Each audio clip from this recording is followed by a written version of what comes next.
first podcast after our experience with recording radio shows. Do you know what? This reminds me of that. So that's how we started recording on cassette tape, making our own radio shows. Yeah, putting the little piece of paper into like a shitty tape that you had lying around your house so that you could record the non-blank tapes. Yeah, and you'd like put like maybe a bit of sellotape just to keep the like paper in it. To keep it in. Yeah. Yeah. Oh, that's it, exactly. And then you rewind it with and you can record over the bits you messed up, and that's how we edited. Back in the day, before all the apps on our phones. Back in the day. Did you hear that bang? I think my husband's head just fell off upstairs. I don't know what happened. I'm sure he's fine. Like, he'd be grand. Yeah. He's got all that hair in his head now to cushion his fall. See, yeah, lockdown head. It like saves lives. My dad refers to it as like woolly hair. And I would say, yeah, it's like one of them big Russian hats. That's what it's like. You could tuck his hair behind his ear now. He is enjoying that. It bothers me. You like seductively just go and like push it back behind his ear. You know, if I could get him to wear like a headband, you know, like one of the round cotton ones, or something to that effect, I think it would actually look all right, you know, like push back off his face. Yeah. But it's really just growing like out. He hasn't ventured into like a man bun yet, or is it like... I put one in his hair maybe like yesterday or the day before, and it's like just a little short that you can't get enough up, but I actually think he could like rock a little ponytail. I don't mind a man bun, to be fair. Mm-hmm. I actually think, you know, on some guys it looks pretty good. On others, they just look... That's like, I don't know if it's just like I love him, so I think he looks cute when he pulls back. And like, are we passing people on the street and they're like, God, you know? So that's happening thanks to COVID. Yeah. So I can't even pull the whole, you're not presentable at work. Oh, you can't have that at work, sweetie. Yeah, it doesn't bother him. Like, he's just like, nah. Nah. The joys of husband. I mean, I wouldn't know, but... I don't know. It can be, you can definitely feel at times like you have a partner in crime, you know? So while we can be equally very good for each other, we can also be equally a serious bad influence. Yeah, yeah. If we both secretly don't want to do something, at some stage we're going to just admit it. You know, if you get a whiff the other person's on board, you're like we didn't do our work today. Oh yeah, but my legs are still kind of sore, and I'll just be like, yeah, me too. You know what? It's raining. Fuck it. If I think he's going to agree with me, I'm like, yeah. So that's probably bad. Or is it the secret to a long-lasting marriage?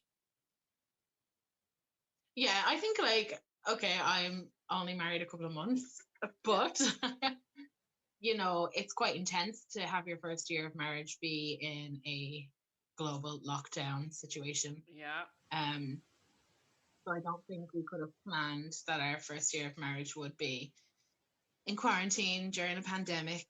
And it's gone pretty well. I actually feel really blessed that it is him that I'm in lockdown with. I think if I'm in lockdown with just me and my child, we might not make it. Is that dark? I think a lot of single mothers are on your side right now. I think probably it wouldn't go too well all of the time, you know. No. It's not going to be all rainbows and kittens, you know. And then I suppose I had like a terrible experience with previous housemates, which left me feeling like very anxious in my own home and quite stressed. And now I guess I'm just extremely grateful that I didn't end up uh, in lockdown with those people.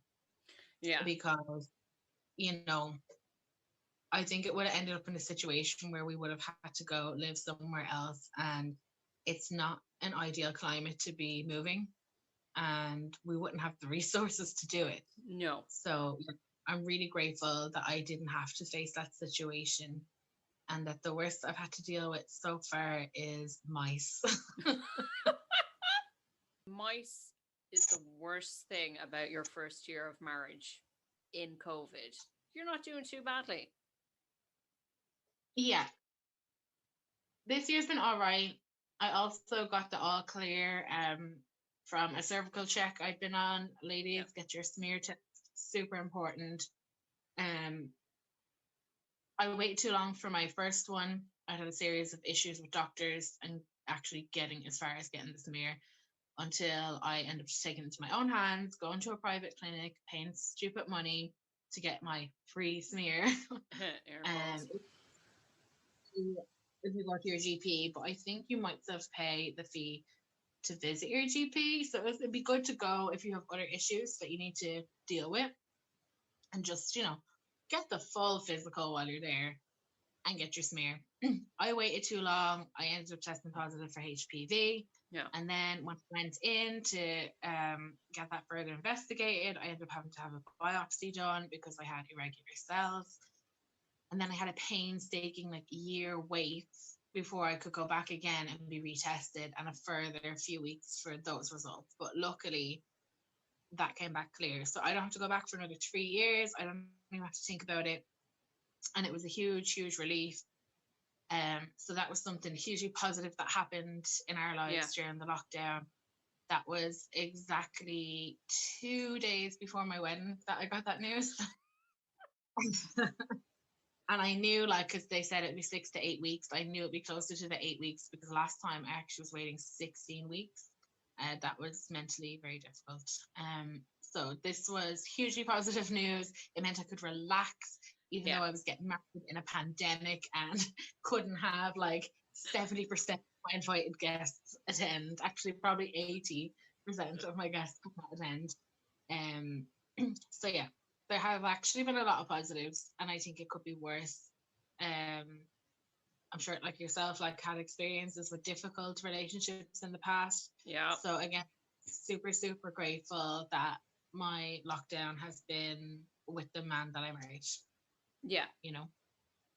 It is a stressful time to be in a relationship, because you're in close quarters. So you have to have a strong, good communicating relationship. Absolutely. When they say familiarity breeds contempt, it really can. And I know that from living with my housemates before, that will be definitely something that people would experience. For us, we're only together maybe 3 or 4 years, so everything is still new for us. We still are learning things about each other. And we definitely have had low days and difficult days, and days where we're not getting on as well as we normally would, where you might just be maybe picking at each other or not speaking to each other so much. Yeah. Take time away from each other, even if it's just sitting in a different room. Separate rooms, yeah. Yeah, can really, really help. I think the main thing about, if that's the route that you take, I think you should communicate that with your other half. Nothing personal, but I think that we could do with half an hour, you in this room, me in this room. I'm gonna watch this show that you don't like. You can do whatever it is that you do. I don't care. I'm in a different room. Right? And then at least you both know what's happening, because something that had definitely become an issue here was that my husband would not communicate that. And so I would get up in the morning, and then he wouldn't present himself till after 11, sometimes 12. Days where my daughter's here and I'm homeschooled at the same time, I definitely miss that help, because he's normally quite hands on and straight in there with that, Mhm. and I don't have to worry about it. But he had definitely a few days where he was just like not present, and Mm. one day I blew my lid. Yeah. What is happening? Because in my mind, he'd gone somewhere very dark, maybe, and maybe something I had done had caused Mm. maybe the reality of like marrying a single mother I don't think with it's a her. single mother. I think it was you. Yes, well, you know what I mean. Marrying into that with the child and everything that goes with it. Like maybe the lockdown has intensified it, and maybe he's like, oh shit, and that's just the way I ruminate. So I exploded, right? And this guy is not confrontational, Mm. didn't know what to do. It's just like, um, yeah, I feel a bit shit. I don't know. Like, it's nothing to do with you. I really think that maybe he didn't know, even though sometimes I can be low and not really know why. Yeah. So I started to learn more about how to read into him, and Mm. so that I can be there for him, and so that I can like calm myself down, because probably ruminating and exploding with anxiety is not helping the situation. So that's something that I've been trying to work on and learn. So I think, yeah, a bit of meditation, time alone, going, even that if that's going for like a walk by yourself, Yeah. or like I'll go shopping this week, whatever it's gonna be. And it's also nice that you have got someone who can help you bear the load when Yeah. the housework, Exactly. schoolwork's getting too much. Being alone is too much. So, it is good to have someone to bounce off of Mm. and support each other. It's important to find like your new COVID balance. Yeah. Like, nothing works the same as it used to, so it's okay. How do we work now? Because our relationship is different now. Because like we can't leave the house, so it's a very I don't know. I feel like you almost have to like timetable your. Yeah, in a way. And if you're homeschooling and you're working from home, and one partner isn't, or both partners are, you definitely have to get into some sort of a routine slash schedule at home. One thing I am grateful for, and I never thought that I would be, is that my daughter does go visit her dad for a couple of days a week. Yeah. So we kind of came to an agreement that the week would nearly be split in half, whereas before it would just be weekends to him, weekdays to me.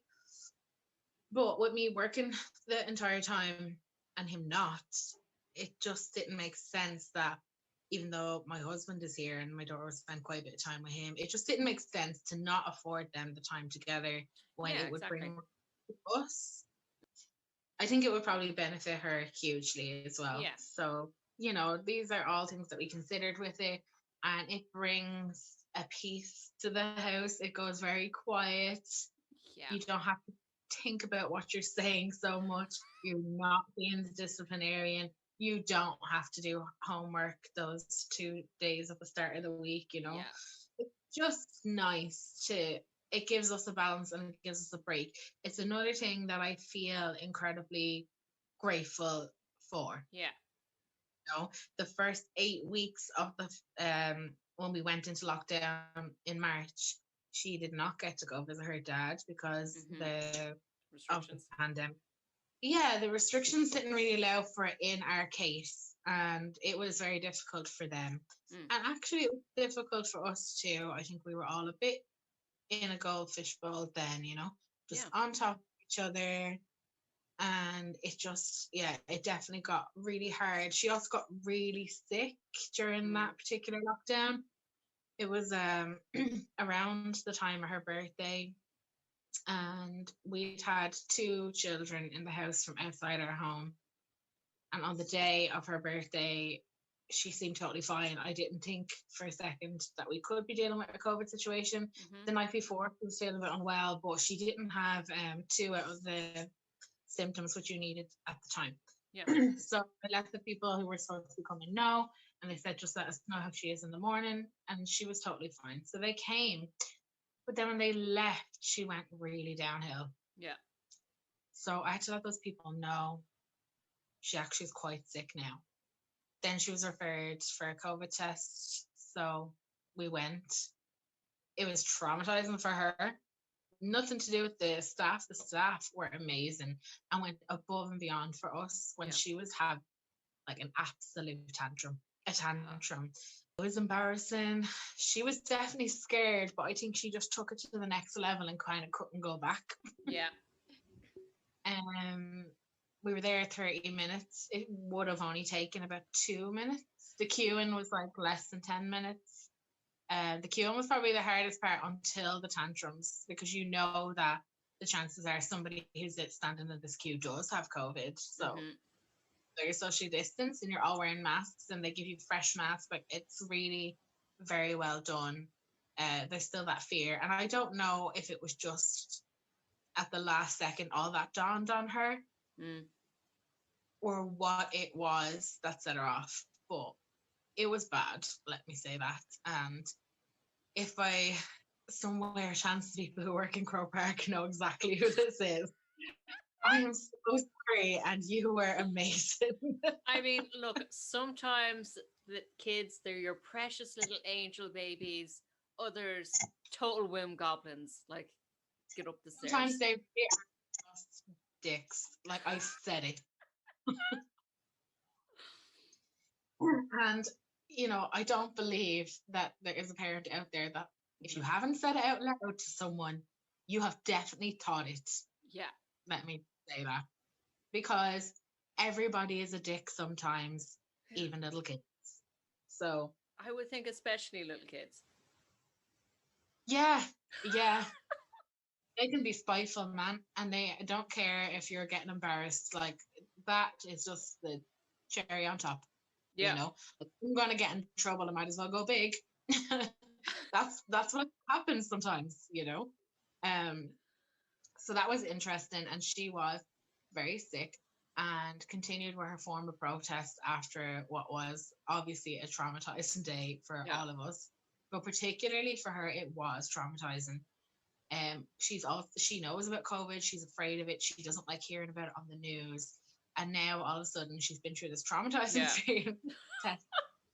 We're telling her, like, you know, you have to be tested because we met a lot of people the other day and we need to let them know. And this wasn't even enough. And that upset me, that she didn't want to even protect other people. Yeah. And I thought, like, where have I gone wrong? You were your father's daughter right now. I'm like, sometimes I break my own heart with empathy for people. And I'm looking at this child who knows, she knows it's dangerous. And she's just like, fuck, no, you're not putting that up my nose. So we have been really good at self-isolating for the most part, wherever we could avoid it. And we, of course, we can always avoid it, but you know what I mean? We've been fairly well behaved. And this most recent lockdown, we have barely saw a single individual outside this bubble. So that time, anyway, it was horrendous. She wouldn't eat. She had temperatures. She was not getting any better. She wouldn't take her medicine. Like, everything was a struggle. Everything. And I really just felt like I wasn't doing very well. And then she made a phone call to her dad, basically making out like she was being bullied in the house. And like, she said one or two things that just really hurt my feelings. And then he also, because we don't always get on too well, he kind of like almost like jacked her up more, or like agreed with her, kind of being like, yeah, I know what she's like, you know. And then he was like straight on to me after, then being like, I know what the hell's going on in that house, you know, like, what, basically, like, what are you doing to my baby? And I was like, you know damn well I'm taking care of her. Yeah, I was like, I'm sorry if making her take her antibiotics and trying to get her to eat because she's so weak she can barely stay awake, if that means I'm abusing her, you take me to court tomorrow, pal. I'm telling you, he backed down pretty quick. Yeah, they always do. But it made me angry too, you know? Yeah. There's a whole lot went on there, which would make me feel like, even with everything that what did happen and everything that went so badly there, before, after, during, you know, his hour of need after we broke up, I still helped him in a situation Yeah, where he was exactly. quite, and I did that for my daughter, and everyone told me I was insane, but it did help bridge the gap a little between us where we could start to be more civil. However, I don't think either of us trust the other one as far as we could throw it, and couldn't throw him very far. No. So that's what I'm going to say on that. Very that made that diplomatic. that made that first lockdown extremely difficult, extremely stressful, very draining. I was also dealing with a crippling anxiety where I just could not go outside. I wouldn't go for walks. My job was stressing me out, even though it really shouldn't have been. Because working from home had actually been a total godsend, particularly for my anxiety. And it just got to the point, like almost like a breaking point, and I started going for walks late at night wearing a mask. No, it sounds silly. No. And the people who are like, anti whatever can fuck off. I can't deal with it. You believe what you believe, and I'll leave you be. But you have to leave me be too. And right now, I'm having a meltdown. And that was just how I was dealing with it. So probably not the best environment for my husband or my child at the time. And I was also like, felt like I was sitting in my house and it was on fire and I was still trying to plan my wedding. Yeah, it's like the dog meme. Do you know the dog in the fire kitchen just sitting there going, it's fine. Yeah, that was me still trying to plan my wedding. And like my husband was being like temporarily laid off left, right, and center. So our income was lower, even though luckily my brother did move in around that time. So it was a real needed helping hand. Yeah. We just thought like, this won't last forever. We'll probably be able to have our wedding in October, like a couple of months. Like, no way it's going to be a few weeks, but a couple of months. Yeah. By the summer, this will be dead. We'll be fine. And then by like May, I knew like deep down, I'm going to have to cancel my wedding. Yeah. And as you know,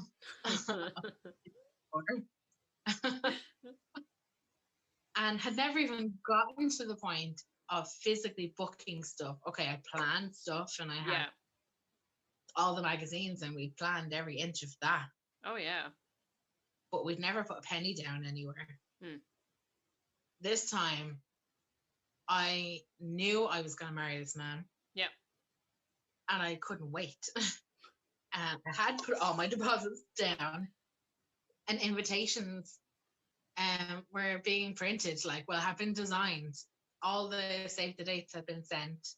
And then something just so much bigger than us comes along and says, it's all about you. So in May, I said it out loud in our house, and Darren was like, oh God, Aileen, I've just been waiting for you to say it. Like, I have just been waiting for you to say it. We can't do this. And he was like, and I just was afraid that you would think I didn't want to marry you. Yeah. And he was like, I'll marry you whenever, wherever. Just tell me what you want to do. Aww.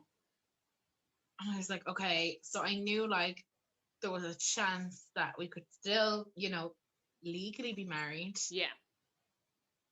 But it wasn't something that we would know for a while. So we postponed in like June, July. And friends of ours also postponed their wedding. They were getting married a couple of months before us. I actually felt their pain to an extent because they got pretty close to their wedding. Yeah. When the restrictions didn't allow for it, and hens and stags were like booked and paid for. Yeah. And boom, all gone. And that was hard for them. And it was hard for us too, We felt like, it just sucked.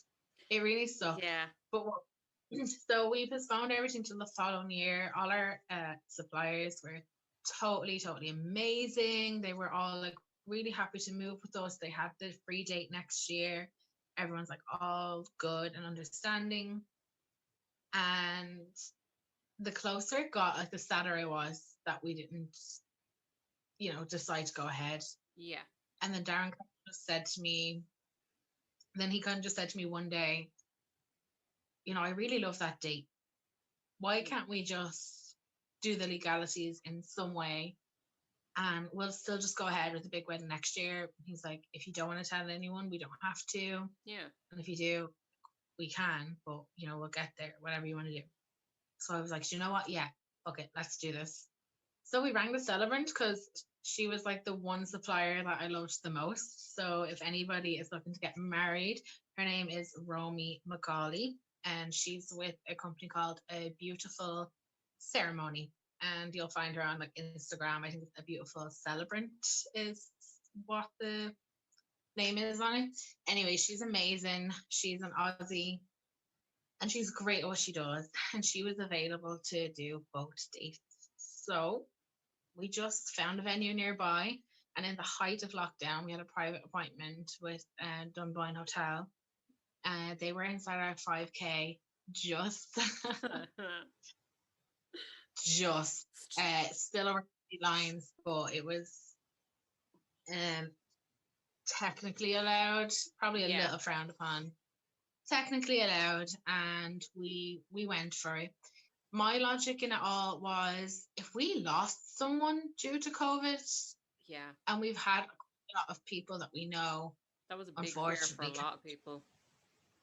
Yeah, if someone got sick at my big wedding was what I was worried about. Like I was worried about making people sick. Now that we were having the smaller version, that fear was still there because now the people that are invited are like the closest and most important people. Yeah. To us, but there was also just like, God, like somebody could get it and get really sick and never be the same or not make it. Someone could have an accident. Anything could happen between now and the new date. And we just felt tomorrow's not guaranteed. We can't let this opportunity go. We're just going to do it. And we have no regrets other than obviously we would have loved to have all of our guests there. I forgot to throw my bouquet. We forgot to buy flowers for our mothers. And my husband forgot to thank his parents in his speech. Minor things. There are only like real regrets of the day. Maybe I would have liked to have planned my first dance, but it was nice that it was a surprise. And I should have danced with my dad because that was my plan for the big day anyway. And I think it would have been more special if I had done it on this particular day. So anyway, it is what it is. We ended up having an amazing day, and it just made me more grateful, and it made me reflect more on how much I do tend to put other people's problems first. Yeah. And I tend to let them get me down, and I just decided that like I don't focus enough on myself. And after everything I've been through with like previous relationships, I just felt like my husband will allow for that now. And now I need to start like cutting out toxic people, taking breathers when I need to take breathers. Yeah. If you don't reply to somebody, I'm trying to be more understanding when people don't reply to me. Yeah. And I'm trying to also not always reply to people. Not that sounds it sounds deliberate, but putting your screen down it's fine. And if I have my phone in my hand and I decide not to reply to you, it's not personal.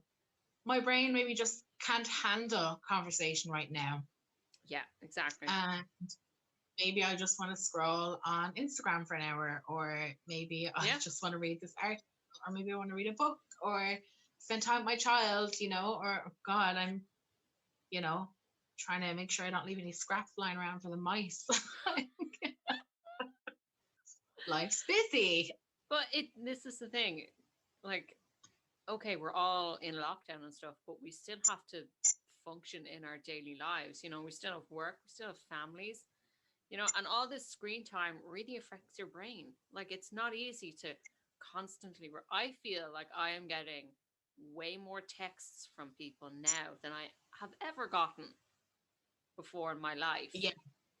And it's a lot to constantly have to reply to. And especially you, raising your child, in your first year of marriage, you want to spend more time with your husband and good quality time. So, like, it's not Yeah. selfish for you to put down your phone and just go, hey, I'm having time with my family right now. Yeah, and I just found like when something was starting to stress me, it would really consume me. Yeah. I would have nights about some things. I would be like daydreaming about the problems. And then when anything would like trigger it, like I'd remember something, like someone's situation maybe, or a conversation I had with someone that maybe on reflection I felt didn't go very well. Yeah. Whatever it may be, I felt I was starting to like dump that on my husband then in the evening when something would like trigger me. And then like I could literally be, and these are the problems of an empath, but like I would literally be sobbing over a conversation I'd had with someone that I felt maybe they were a bit short with me. Yeah. Or, you know, just like I don't have time for people, or, you know, like someone didn't ring me back, or someone's having a hard time.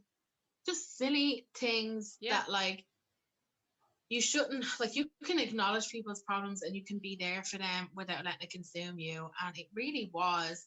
And I think the idea of like, oh, well, because you're in lockdown, you have nothing on, therefore you should be instantly accessible now. And I think that's really a perceived thing that we put on ourselves, you know. And if anyone expects that you just, you know, pick up or answer the phone there and then, sorry, no. Lives that were like normally half lived outside the house are all being lived inside the house at the same time, all the time. Yeah. So things constantly need to be cleaned. There's constant cooking. There's constant like in, out, heating on, heating off. You're like, there's always actually something to do. And I found that in the evenings, I would actually be exhausted by the time dinner was finished. And I couldn't wait to put my child to bed. Like, I would be like, yeah, put on Netflix. I'll watch 10 episodes of this shite. If it be quiet and that you can relax. You know? Relax, take a bath, order pizza, just relax. We did find like a couple of evenings we had to like break out like the dominoes or a board game or cards or something because she wasn't actually going to sleep when you put her to bed. She was like climbing the walls, awake half the night. Like she'd still be awake when we were gonna crawl up the stairs at 1 a.m. Like, and her brain was still just going. And I didn't know how much it was from the screen being on in the evening because we don't really watch the screens during the day. We no TV go on in this house till like 4 o'clock, maybe 5. Yeah, it's rare for it to go on before then, except maybe weekends. So no, we were kind of just like, this isn't happening. So it is all go all the time, even when it's not. Exactly. That's life. That's adulting, and that's being a parent. You know. Exactly. Yeah. Time. Yeah. Even though there's like way too much of it, and it's kind of driving me mad. But like, you can. But that's like the human. Yeah. You like we want to fill time. Yeah. We've been talking so far about like the present and like how great your present situation is and like how good your future is looking with your lovely husband. Now let's take a little trip down memory lane because we've known each other a while. A long while. I would say we know each other. Is it 20 years this year, or have we gone over that now? I think we've gone over that now. No, I think it's 20 years. This year, it'll be, yeah, I think it was kind of like towards summer when we met. I know I went on holidays and I went in September. Yeah. So 20 years, 2 decades. Wow. Yeah, I'm like the longest running relationship. So she's asking me these questions, but she knows the answer. I won't say. I mean, you know, I was very diplomatic about what questions I picked, okay? Oh, yeah. Go for it. Okay, so do you remember your first kiss? Yes, I do. Now. How old? Are we talking? Like aware? Like like a snug, aware, and me. Are we talking like a tongue? proper Okay, shift? yeah, first shift. Yeah, was a country boy. Oh, of course. You were always into your farmers. And I was just a city girl from the wrong side of the tracks. Yes, I remember my first kiss. I was 12. Mm-hmm. He was my boyfriend, and it was in a quarry. So romantic. Yeah, like it really wasn't, right? When I think about it, like Jesus, it's no wonder I'm no feminist, right? Like I am the worst feminist. I really want things to be fair and equal, okay? And I do feel like people should be called out on their shit to some extent. I also feel like a lot of sexism that you see against men is used in some kind of like comedic way. Yeah. And it's just let slide. Whereas people like get cancelled over the same treatment of women. Yeah. And yeah. I think in some ways there's some things that we really need to look at. As a teenager though, oh my god, a boy likes me. Yeah. Yeah. We've all been there. I just wanted a boyfriend. He was different. I thought he was attractive. He was cute. He was a hard worker. He didn't look or sound like anyone where I was from. You know, he was a massive culture. He's a proper culture. Proper meat farmer man. I don't even know what we used to talk about. I really don't. But like, I did like him a lot. I was borderline infatuated. Yeah. For years. And I do think, like, some of the time I was led on a bit, and I'm not sure why, you know. But I was like happy to go with the flow. I was just really wrapped up in the drama as well. But yeah, I was 12. He was 14. I learned when I was about 18 that I was actually his first kiss as well. And I didn't know that because he had a girlfriend before me. So that made me feel like so special. Like, yes, I got there first. Yeah, but the whole thing about the kiss, like the lead up to it was not romantic. No, never is. I was at your house. Yeah. We were like paying for like probably Barbies, like fuck's sake. And the next thing, his younger brother like arrives up onto your yard, knocks on the door, like, well, is she there? And I'm like, what? I'm like, your boyfriend's down the lane. He's waiting for you. Let's go. And I'm like, oh my God. You were escorted off. I was escorted from your house. Little brother, who was a year younger than me, he was this like wispy little fella. He was tiny at the time, you know. Just I was roughly like, but just would do whatever he was told, you know. Up he came, asks for me. I'm like, shit. I knew what it was about. We talked about like when he'd actually asked me already like a week before. So like we're going out a couple of months, like when are we gonna have a kiss? And I'm just like shitting it, you know. I'd only ever had a peck of my little boyfriend. It's such a big deal though. Yeah, it was a big deal. I didn't know how to do it. Like he was older than me. I thought he'd already kissed people. Like, if this is bad, what, like, is he gonna break up with me? Yeah. Like, is he gonna tell everyone how crap I was? Like, first of all, if you're thinking them things about a man, you probably shouldn't kiss him. Maybe you shouldn't kiss him. Anyway, I scored like what, half a mile away? Yeah. By his brother, who was like, well, is that a new top? Like, we're walking to the quarry. We get there, my boyfriend's standing there with his friend.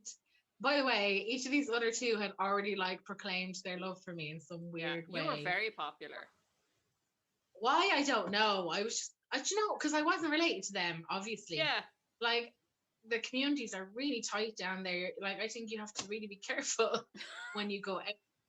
Who is who? Like, you really have to know who all your cousins are before You you really go out. do, yeah. Yeah.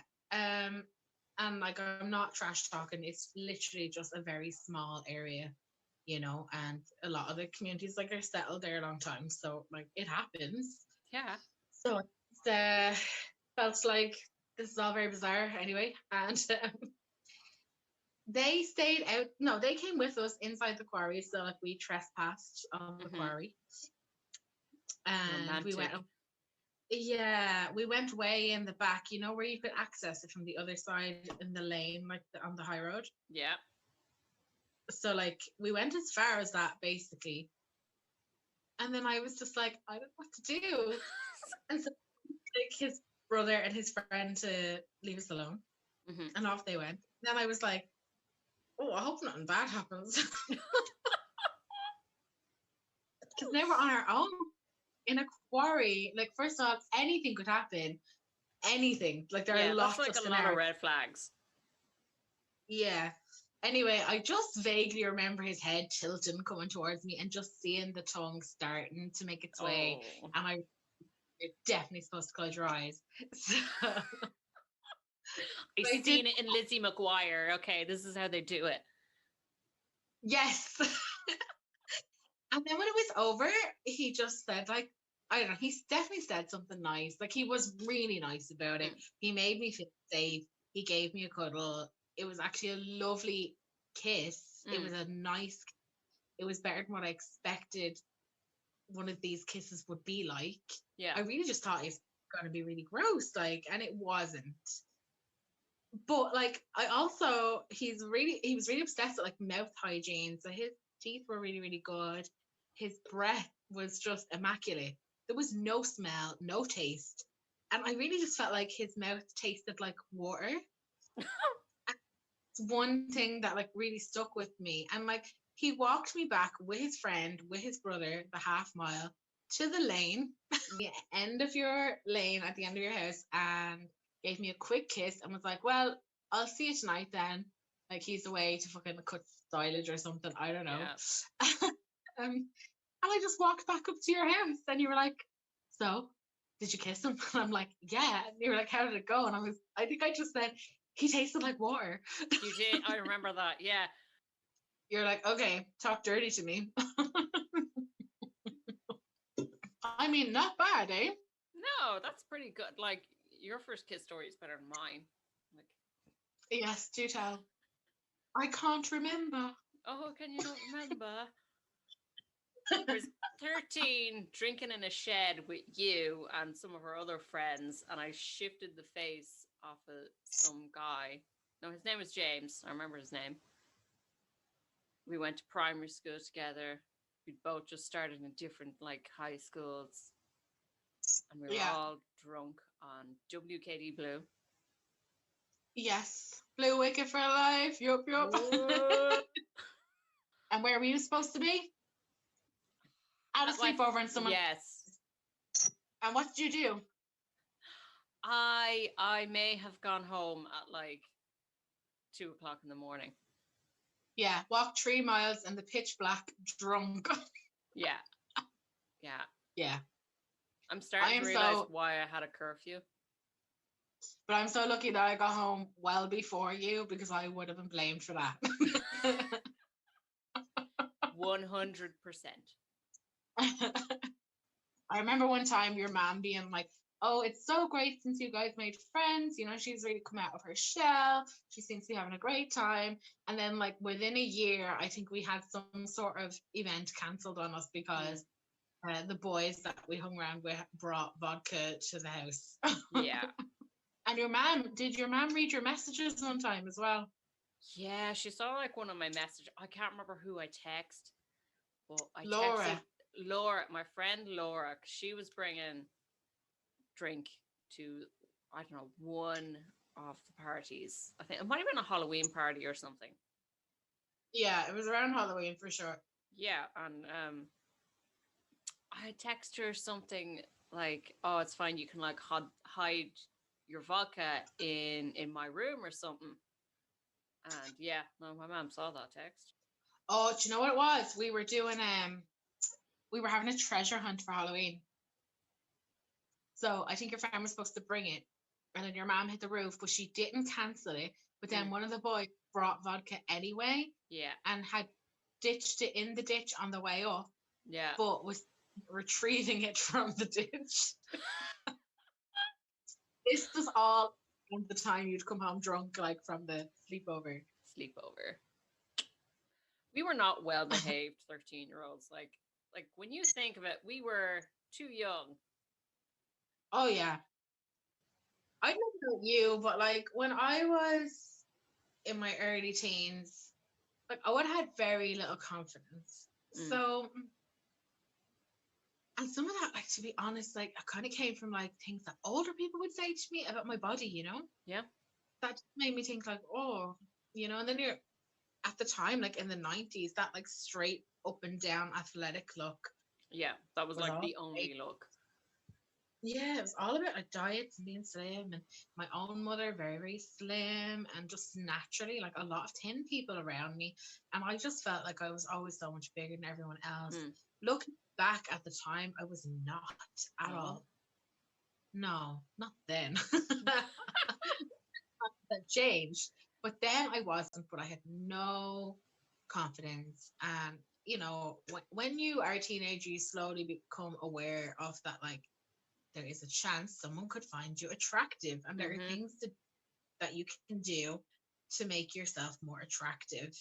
And I guess you started thinking, like, well, maybe then I do want someone to be attracted to me.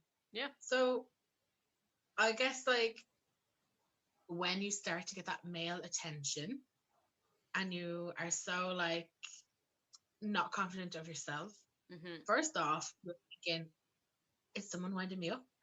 Yeah. Is this a joke? Or is it okay for me to say, yeah, I'm into this, you know? Yeah.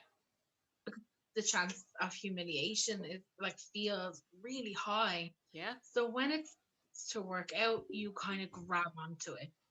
And this probably sounds like outrageous to some people, but like my first boyfriend, I was 8. Yeah. Now, in saying that, like I'd say we were together about a year before we even pecked one another on the cheek. And I don't think it went any further than that. And we were together till we were about 11, you know? Like a really nice young guy. I wouldn't say we're friends now, but I still know of him now through social media. And we actually have a ton of mutual friends and mutual acquaintances. So in a way, he's still always in my outer circle. And it's kind of nice because he was a nice boy and he didn't really cause me any drama. I married him in my neighbour's garden. So technically, I missed. I didn't realise you were polyamorous. Yeah. No, I'm not. Brother husbands. Yeah. But he was my first boyfriend. And then my next boyfriend was actually the farmer. And then my third boyfriend was actually my child's father, and we were together about 8 years, like from 19, so I was pretty much a child. And then I met my husband in between those times, and we've been together now nearly, I can't remember if it's 3 or 4 years. I think it's 4. It'll be 4 this year. So those are my main, like, actual label on it boyfriends. Yeah. But I dated guys, or like we used to just call it like meeting. Yeah. Like, or this sounds so crude, but we would call it on the meet. So you'd be like on the meet with someone. So you're like exclusively kissing. Like you should be dating, really, is what it is. Yeah, it is. Actually, like if you're under 16, if not, you're kissing someone behind a wall, probably. Yeah. If you could go back in time and you could give your younger self some dating advice or some like relationship advice, like what would you tell her?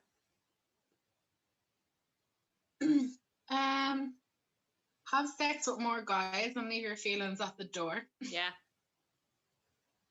And hang in there because your knight in shining armor is going to be wearing a green apron and you're going to meet him in 2015. Hang in there, girl. Just fuck them all stick with it. Stick with it. Get some experience, and then you can be the best damn wife you ever thought you could be. Aw, that's nice. That's nice advice.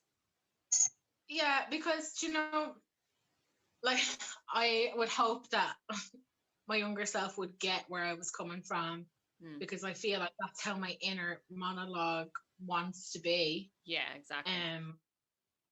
And I guess if I could have talked to her more about anxiety and about putting herself first, something that coming to terms with as an adult is that I tend to put other people first more, and it's not been working out for me. It's definitely had an effect on my mental health and on my personal life. And I think that sometimes you just need to step back and prioritize yourself, because you can't take care of other people if you're not taking care of yourself. And my body was starting to scream at me that, like, I'm not living my life the way I'm supposed to. And stress was certainly a big player in a lot of that. Yeah. So I started like writing stuff down and trying to like make a plan. And so I'm hoping to make some kind of like just like little inspo poster for myself. Yeah. And just I wanted to kind of be like, stop talking, start doing. Exactly. Here's all the vitamins that you were going to take. Have you taken them today? You said you were going to start like smoking less. How many cigarettes did you have today? Could you cut that down? Did you go for a walk today? Would you consider trying to run, bitch? Did you ingest a little bit less sugar? And mindfulness, I think, is something now that I'm really going to try get into. Since you were talking to me about coming on to this podcast, I just said I should probably figure out what a podcast is all about. I mean, it is helpful. So I started paying for Spotify. And it's amazing though, isn't it? Some people are using the cracked one. It just makes me a little nervous, and I just got a new phone. I didn't want to fuck with it, so I'm gonna pay for it like a grown-up and contribute. So I started listening to podcasts, and I found a lot of ones that were really good for mindfulness. So on Saturday morning, I woke up around 8 or 9, like naturally, and I said to my husband, like, I'm not getting up. And the child got up a few minutes later. He's like, I'll go down and make her breakfast and stuff. Like, you can stay here for a bit. So I did. But what I did was I put on a like meditation mindfulness session, a random one on my phone. And I just lay flat on the bed.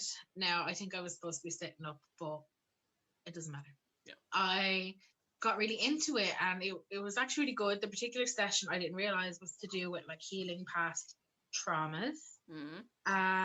I'm not really into all this like nouveau fucking treatment shit, okay? Like, I'm not a hippie, and I'm not into this modern stuff either. Yeah.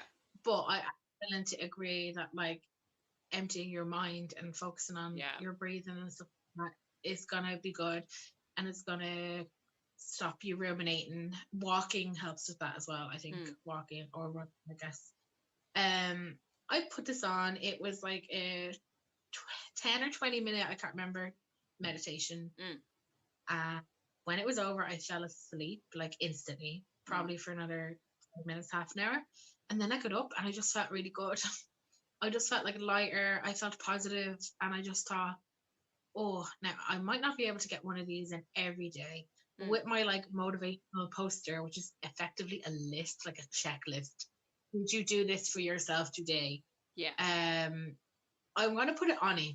And so if I don't get to meditate, I want to get out to walk, like whatever I replace, it has to be on it, has to help me in a similar way, I guess. Yeah, exactly. My hope is bringing in my stress and really focusing on the stuff that I'm putting in and out of my body. Yeah. Just heal my physical body a little. Yeah. Yeah. No, I mean, that's a great attitude. And like, that's a great plan for you. And Yeah, it like really works for you. And that's, I think, what a lot of people have to do. They have to figure out what works for them. yeah. So like, you're saying like, what's your message to your younger self? Like, okay, I can't go back and give those messages to her now. Mm.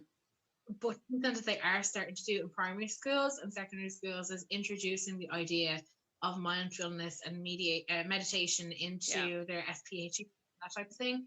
And I'm all for that. Oh, Teach 100%. them young. Exactly. Yeah. So, has what you valued in a relationship changed from, the beginning as a girl to now as a strong, independent woman? Okay. Yes and no. Mm. Yes, in the fact that what I wanted as a child and what I thought I wanted as a young woman, teenager, massively changed. But what I ended up wanting and settling with and achieving came to 360, like full 360, from pretending to be brides with my friend Karen in her living room at like 6, 7, 8 to now having the husband I have. He definitely ticked all the boxes of what I thought I wanted. Mm. But the in between, what I thought I wanted was different.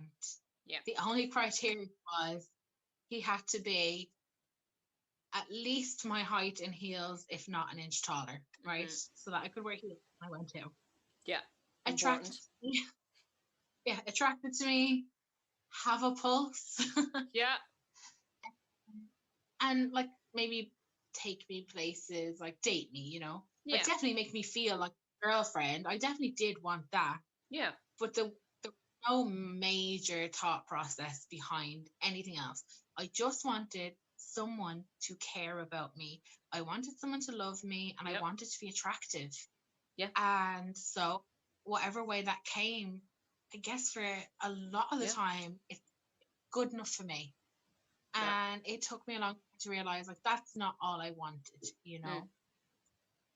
And I suppose it took going the polar opposite and settling for that for a very long Yeah. time to realize, oh, I took a wrong direction and I want to cancel my order. Like, oh. What's nicer? Yes, what I wanted and what I valued changed. What I really needed and wanted was someone to love me, care about me, give me attention. But really, what I wanted was actually a partner and Yeah. someone that I could support and encourage, that could also support and encourage me. Yep. Someone that you had room to grow with as you grow older. And, you don't want to end up resenting anybody, and I would hate Exactly. to be the reason that somebody might resent another person, Yeah. So, yeah, I do think it's changed a lot. Would you say the same? Yeah. No, I think what I value is completely different now than what I did when I was like a young teenager, early 20s. And I think a lot of girls are the exact same way. You start off as a teen 20s going, I just want someone to love me. I want someone to care about me. I want someone to find me attractive. If you tick those three boxes, it's fine. I'll take you. It's attention. Yeah, It's someone there. And a lot of yeah, girls. attention, but like, why weren't we craving like companionship and friendship? Like, why was it all about like attention and being loved? I think it's because like we weren't confident girls. We would have been Mm, victims of like different types of bullying, yeah. and I don't know. Then magazines have an awful lot to answer for. I feel like we took a lot of like growing up advice from like Yeah. the advice section of teenage girl magazines. Like, that was probably the worst place to get any sort of advice from. And pop culture, along with like where I grew up and probably how you grew up as Mm. well, would have had a huge effect on that. But it is a little sad that we just wanted to be loved. Like,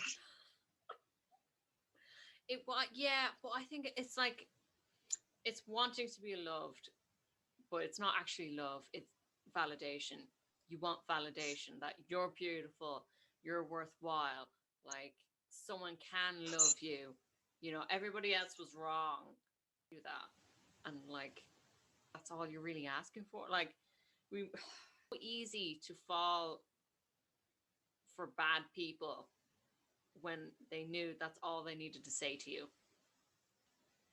Definitely. And I suppose that's when we both end up in dangerous uncharted water, where you kind of end up in a relationship with someone who's probably a little bit too old for you, but not enough that it would raise eyebrows. Yeah. And that their life experience is so entirely different from your life experience that you're already hooked. Yeah. Older person, so like mysterious, you know, and interested in me, but sure, like I'm just a girl, like. But they tell you you're grown up. You're so like you're smart that like, oh, you're different. Like you're like more mature than girls your age. Like that's why I'm interested in you. And you're a beautiful woman. Yeah. The language, you know, and it's almost like they just sneakily slid some black and white glasses on your face that just filtered all them damn red flags, and you just didn't see them. You just didn't see them. Right. But to be fair, I will put my hands up and say there were red flags that were seen and ignored as well. Yeah. And that was the fear of this can't end, because maybe I don't know about on your side, but on my side, there had already been like a resistance to having this person in my life from family and friends. So I kind of felt like as a teenager or a woman in my very early 20s, like, you can't tell me what to do. Yeah. And as something that he would say would be kind of like, no one's ever going to love you as much as I love you. And even when we up, that was kind of thrown at me like, well, good luck finding someone who loves you as much as I do, because there isn't anyone. And like, they know that from the start about you, that's something that would really get you. Yep. And so telling you, you know, in the beginning, it sounds like such a romantic comment. Oh yeah. Yeah. I'm here to tell you people that anyone who says that nobody will ever love you as much as they will, they don't know that. No. That is a red flag. That is a red flag. Get away now. Right. And I feel like that's not taught enough to young people. Like, yeah, that should be part of their sexual education. These yes, are red I agree. flags. SPHE, first year in secondary school, you should be taught all the different kinds of abuse that can present itself in a relationship, so that you know there are young teenage girls that get smack off their boyfriend, or who are, you know, pressurized into doing things they don't want to do, or, you know, kids like who isolate themselves and lose all their friends because that person is possessive. You should really be taught to look out for these things, because they set a pattern for the type of person that you might let into your life in the future. I think you need to teach girls what to look out for. You need to teach boys what to look out for. And you need to teach both of them how to, you know, respect one another in a relationship, and what a healthy relationship should roughly look like. You know, of course, not all healthy relationships look the same. Not all relationships work the same. But it's about making sure that both parties agree to the nature of the relationship. You're both happy and you can both stay or leave whenever you want. You know, when you're in a relationship with a narcissist or an abuser of any kind, it can be really hard to put yourself out of that situation. Oh, it's so hard. And I feel like, you know, if we had better sexual education and better like relationship education, you know, some of the stuff that like had happened to both of us, you know, it either wouldn't have happened or wouldn't have happened to the extent it did. Like, because my sex education was crap. Like, what was your sex education? Because mine was don't get pregnant. Well, if we're talking about like from my parents, yeah, yes, that would probably be the extent of it. I was definitely taught a bit about periods and quite early, because my own mother had not been taught about it and had quite a horrible experience then when her period came. So I guess when I started asking questions about like, well, what are these nappies for? I was like about 8, and she just decided to give me a very brief child or age appropriate explanation so that I would know. And then a little bit about like when I was older, like 12-ish, it wouldn't even be explained so much as just being told don't get pregnant. Yeah. Then hitting like 15, 16, and maybe the odd comment about like, or, you know, protect yourself maybe would be thrown in. But I knew my parents knew I was being taught about it at school, because we were actually encouraged in primary school. I think it was like maybe like 5th class we started doing like any meaningful sex education, where we were allowed to write questions in a question box, but they couldn't all be answered because our school had a Catholic ethos, and so there were certain questions that weren't allowed to be answered, which was unfortunate. But the teacher was very encouraging to like, but you can ask an adult at home this question, like don't go, but I can't tell you, which I thought was awful. Anyway, we were taught the basics of like reproduction, menstruation, and that sort of stuff, and safe sex, and then like period care. So I took home a printout we'd gotten that day and showed it to my mum. And it was like an outline of a woman and a man, and the little like crudely drawn reproductive diagrams. Like they were diagrams, you know. Yeah. My mum just gone to my dad, oh, look what she's learning at school. That was a little bit it. We had sex ed in secondary school then, which involved videos being shown to us. And one of my friends, I don't know what the trigger is, but unfortunately for her, in one of our classes, she fainted during the sex ed video right at the moment where the man ejaculated. Oh. And my teacher ran up the classroom going, shit. And a guy in my row, he got such a fright. We were in like a science lab. He like jumped over the desk, and then I was just standing there next to her, and the only way out would be to step over her or climb over the desk. So like I didn't know what to do, and I just froze into the spot, like staring at her, going, "Are you okay?" And my teacher was just like, "Everybody out." Anyway, she'd just forgotten to eat breakfast, I think, is what happened. But like these are the things that stood out about my sexual education. You know, I'm pretty sure you told me what masturbating meant. I really didn't know. Like I knew it was wanking, but I didn't know what that was. Yeah. I remember you actually like explaining it to me. We were walking down that big hill near your house, and we were talking about that type of stuff. Of course, we've always been very open with each other. Yeah.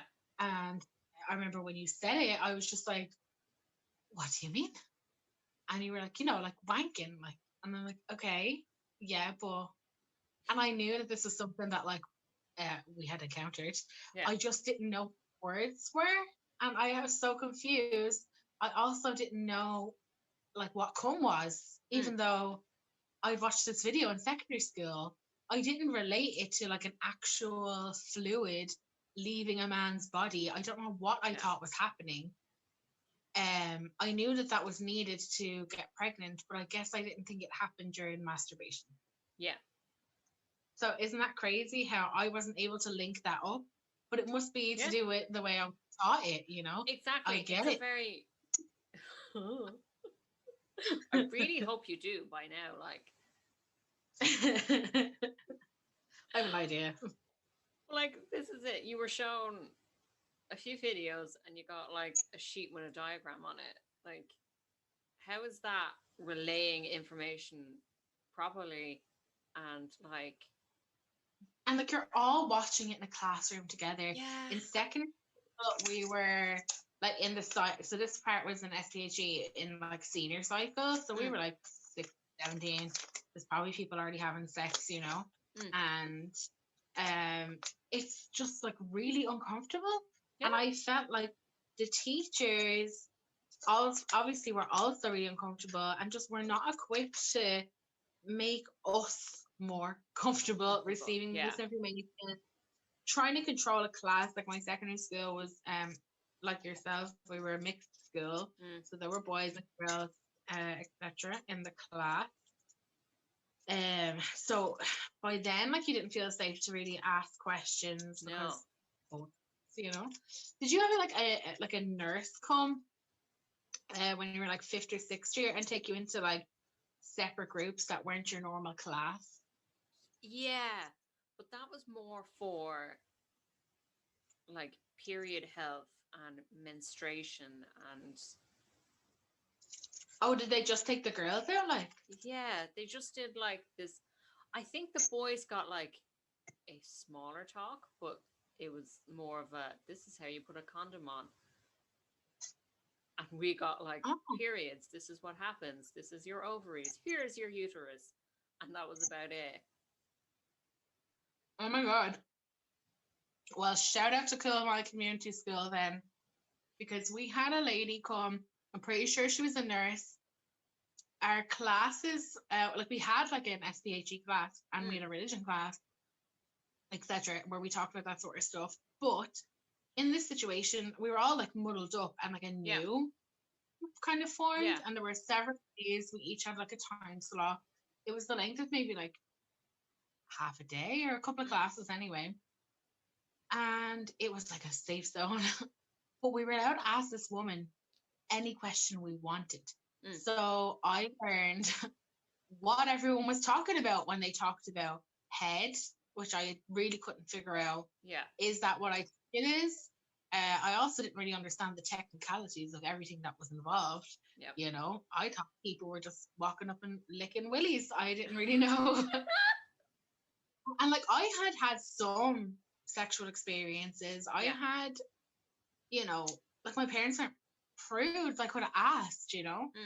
I really picked stuff up more comfortably from my friends, and I continue to start experiencing things. You don't know what's been exaggerated and what hasn't. Exactly. Yeah. I think we just need to make it safer for people, for kids to feel okay about asking even one another, what does this mean?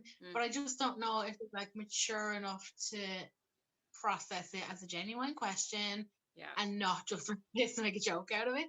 But those classes were great. I didn't know what a rainbow kiss was. I found that out. I was like, whoa, what? What? No, thank you. Why are we doing? Yeah, why are we why are we doing this? No.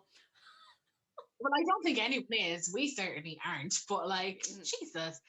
Anyway, it still was like another form of language. It meant like if someone asked me did I want one, at least I could say no. Would it have to be like, what do you mean? I can straight off back up, no. And now I have a decision about you. One, you asked, so you know, consent. Two, that's kind of gross. Now I don't know what to do with it. But yeah, my school, like, to be fair, my secondary school, even my primary school, they did the best they could, and they're a great school. My secondary school, were definitely kind of more modern. And I suppose looking back and having run into one or two of my teachers, they were all a lot younger than I thought they were, you know? Yeah. Like, my school was crap. Yeah, we didn't get like a proper sex education at all. There was no like videos. There was no like, we never got taught how to put a condom on in school or anything like that. I think most of my sexual education came from watching things I was not meant to watch. Like I was watching Eurotrash, if we all remember Eurotrash. Eurotrash. Sex in the City. Shouldn't have been watching that, but it was. Samantha was my hero. I was watching all these, and okay, I was watching a lot of like the sexual education shows that were on late at night because I had a TV and I could watch it when my parents went to bed. Yeah. But it was still a lot of information that I had no one to really ask, because my parents were prudes and didn't really talk about that type of thing. It was like, you get a boyfriend, you get married, then you work it out, that kind of like. So like, I was getting all this like information that was too advanced for me. Like, I shouldn't have been like watching, or like, I should not have known at 12 what a rim job was. Like, that was not. The funny thing is, when I had a TV in my room when I was about that age as well, in Dublin, and I watched like Jerry Springer and what was her name with the dark hair? Ricky Lake. Ricky Lake. I loved Ricky Lake. So good. Yeah, but this is what I watched at 2 a.m. Not like the sex porn shows I was fucking watching. No, but no, I did. I did watch Eurotrash sometimes, but I shared a room, so there was always kind of the fear of someone walking in or like my sibling waking up. So yeah, it would be a very rare thing, but I knew it was there for sure. It was like our equivalent of Babe Station. Yeah. I mean, it did have information on it. Yeah. I saw this in Sex and the City one time, and it was like Carrie had been dating some guy. I don't know, did she know him from like school or something? I'm not really sure. It's such a vague memory. But she was dating some guy. She eventually took him home, and the sex was not good. He was like a jackhammer, and she could barely walk the next day, right?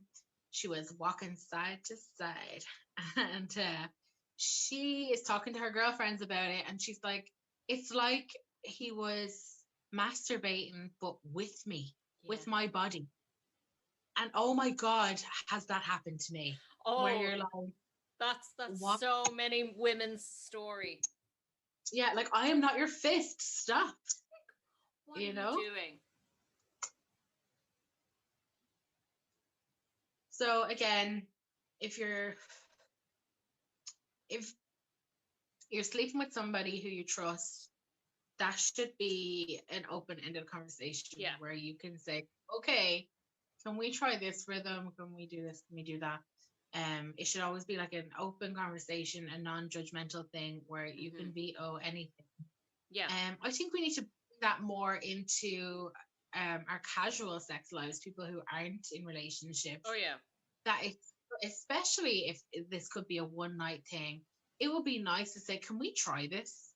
Yeah. And if the other person's up for it, then let's do that, because what an experience they've had, and you can both figure out whether that's something that you like going forward. And maybe it's not something that you might bring into another relationship with you, and it might make you a better lover or performer or whatever you want. And, ultimately you could have a better sex life. So let's like have more conversation around what is and isn't working for us, regardless of our sex life, whether we have sex once a year or we have sex once a week, Oh yeah. And like this, I found this on my like dating journey, but like, and it's gonna sound a bit weird, but anytime I have, matched with someone on Tinder, and like, obviously I feel, sorry, let me start again. Anytime I've matched with someone on Tinder and, I'm just looking for like a one night stand, like I don't really want it to go anywhere. I'm just looking for like, as soon as you let them know that, and like this is the thing, they just want a one night stand too, and they've kind of told you that, they back off. As soon as you go, actually, yeah, I just want this to be a one night thing too. Can we just have like a mutual thing? They have cancelled on me. They have like just ghosted me. They've completely like to the wire backed out of the date. Like it'd be, 20 minutes beforehand and they'd be like, oh, sorry, I got caught up at work. Oh. And it's like, it's nearly impossible to have that conversation. It's crazy. It is kind of crazy, right? Considering if it's something that they've expressed that they want, why is it not okay that you also want that? Why do they have to have like some kind of upper hand or like win in the situation? And why is ghosting somebody a win?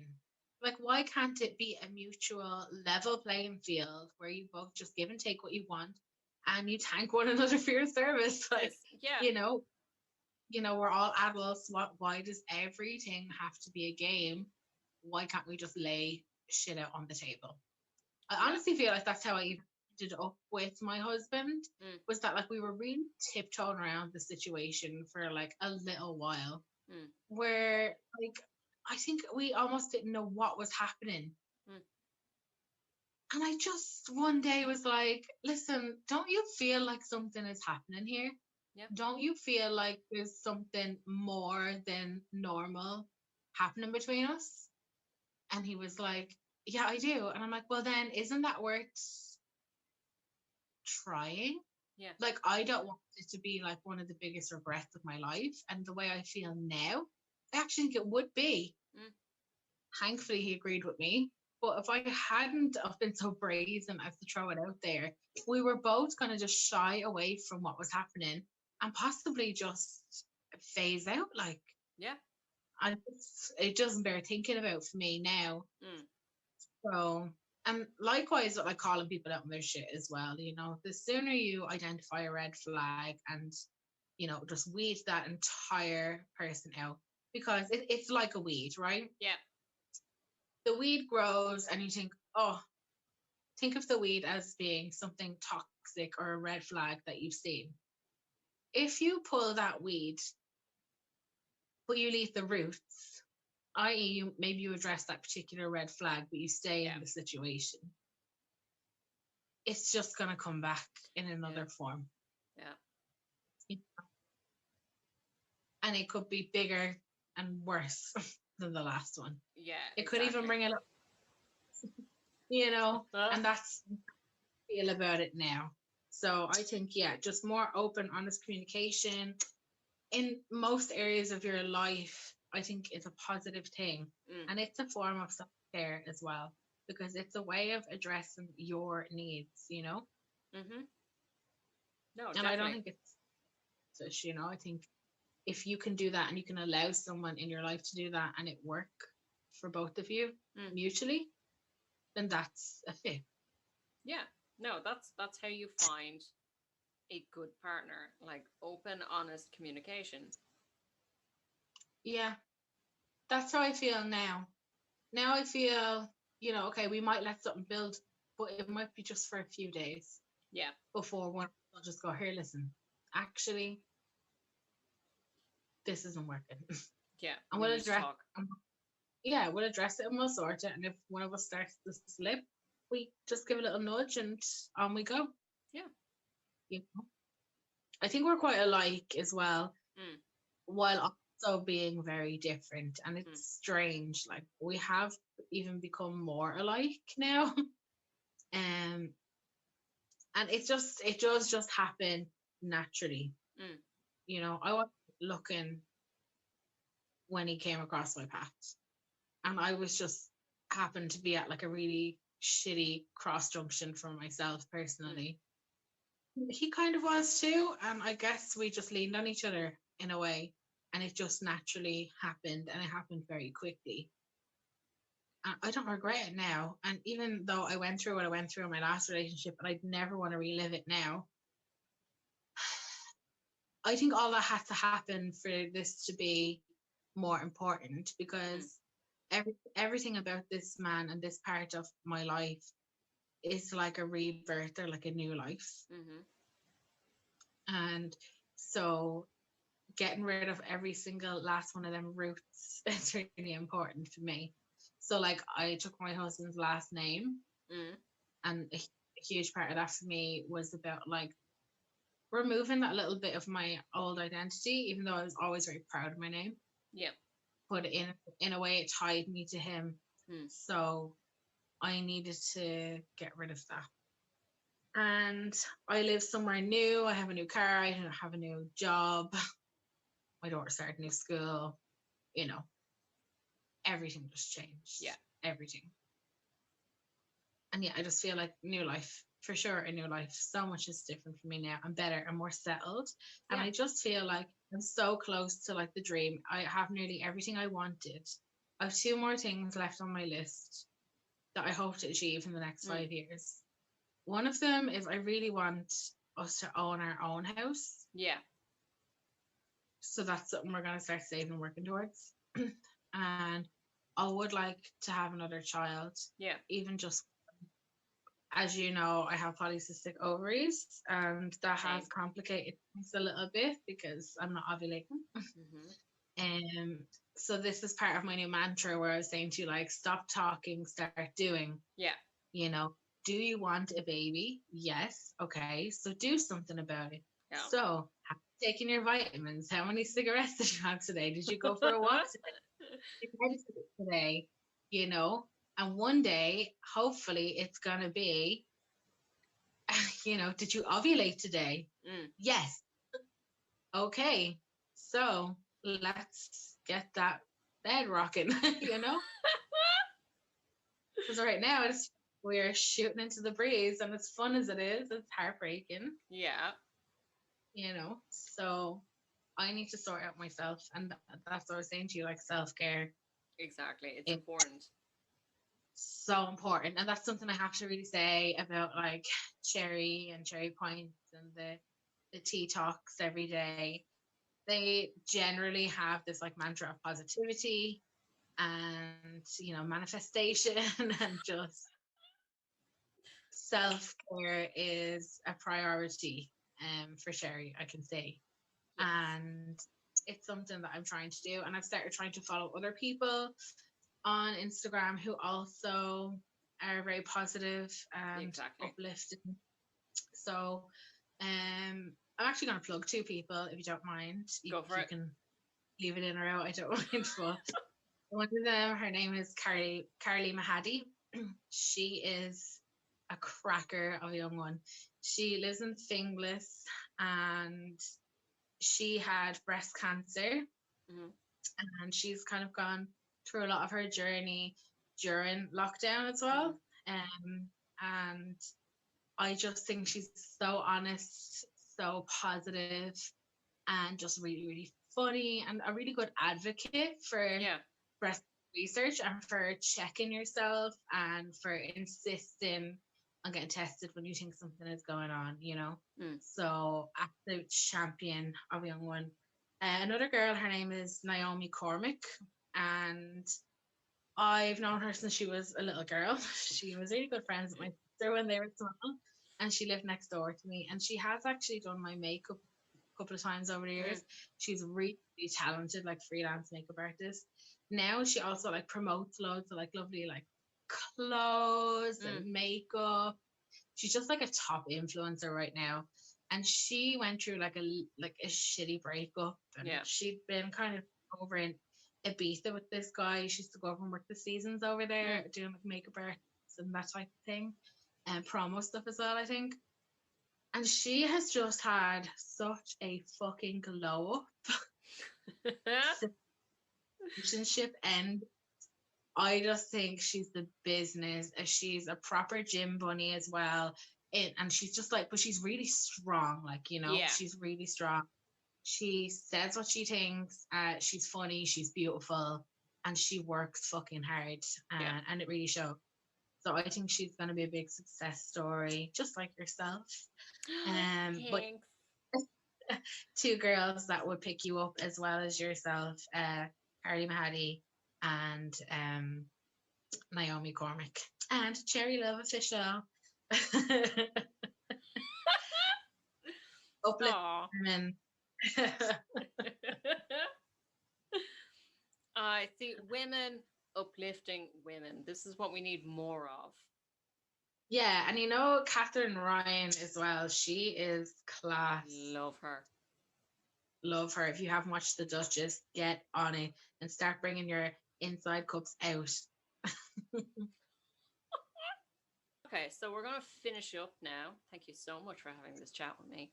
But I thought it'd be fun if we did some quick fire questions. Okay, go for it. I am nervous, but this has been great. I mean, hopefully you won't like embarrass yourself. It's too late for that. Okay, quick fire. Okay, first crush. Fionn Dunphy. We're having loads of shout outs today. Shout out to Fionn. Oh shit. Oh, Fionn. Sorry. He's like a brainiac. Okay. Biggest turn off and turn on. Oh fuck. Quick fire. Oh no. Turn on a tall man. Okay. Turn off like super manicured like Geordie Shore. Sorry, Geordie Shore people. like Joey Essex. Yeah, like I'm not into that. No, like give me a beard. Yeah. I'd be kind of with you on that. I don't mind a clean cut though, but yeah. Yeah. Favorite sex position?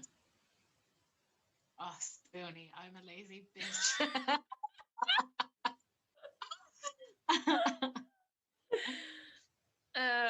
Worst Valentine's gift given or receiving?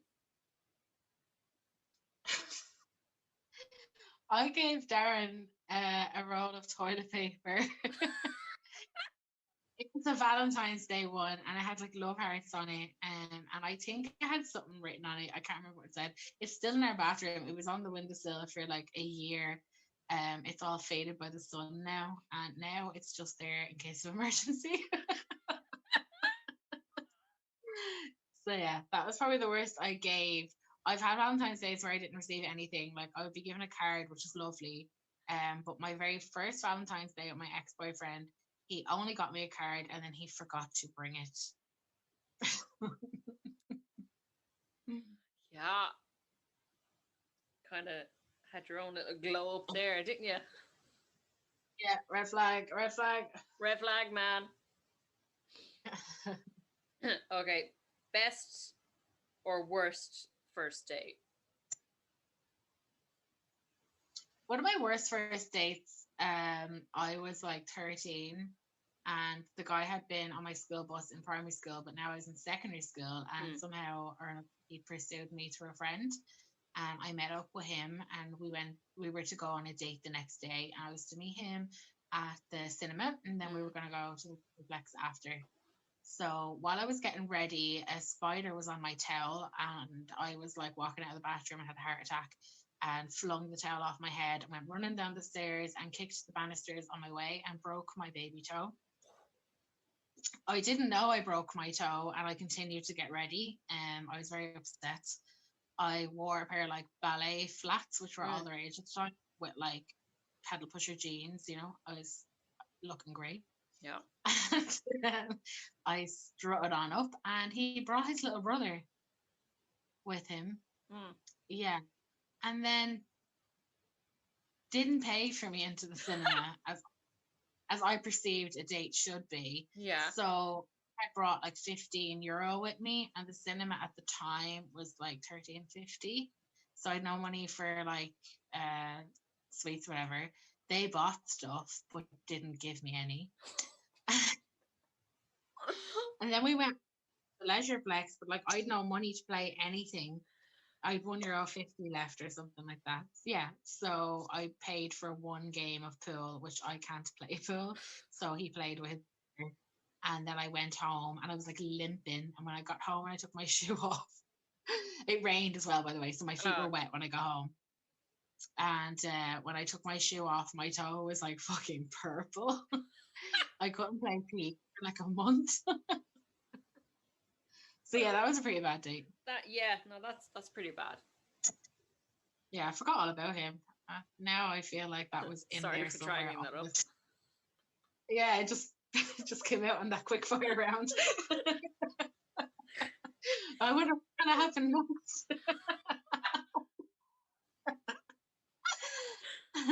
Okay, last one. Who would your celebrity husband be? Oh, Chris Hemsworth. Oh yeah, he's nice. And he's great with kids. No, do you know what? Liam Hemsworth. I feel like he needs me. He needs the boost, okay? He's been living in his brother's shadow. I don't mind him. He'd love it here. Well, yeah, you can take good care of him, like. Oh no, I'm married now. You can have him. No, but he's your like celebrity husband. Okay, in an alternate world, yeah.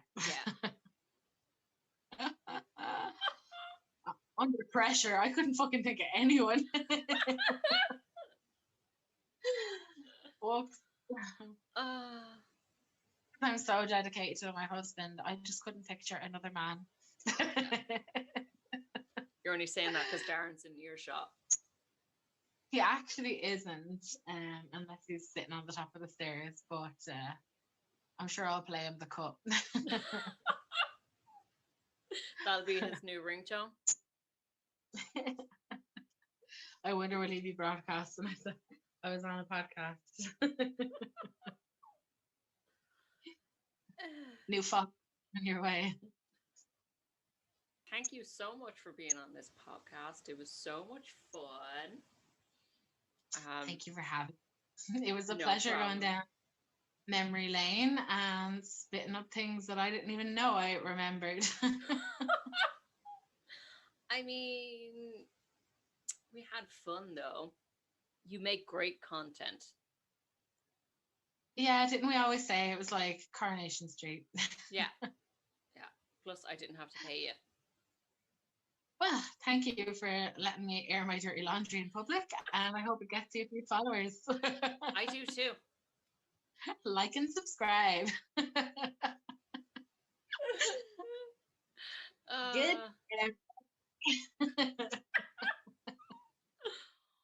Well, thank you very much, and I hope we can have another chat again at some point. See how this one goes down. I mean, if you bomb my ratings, no, but like. Yeah, awesome. I hope it's a great success because I would love to give it another bash. Awesome. Thank you so much. Thank you. Bye. Well done.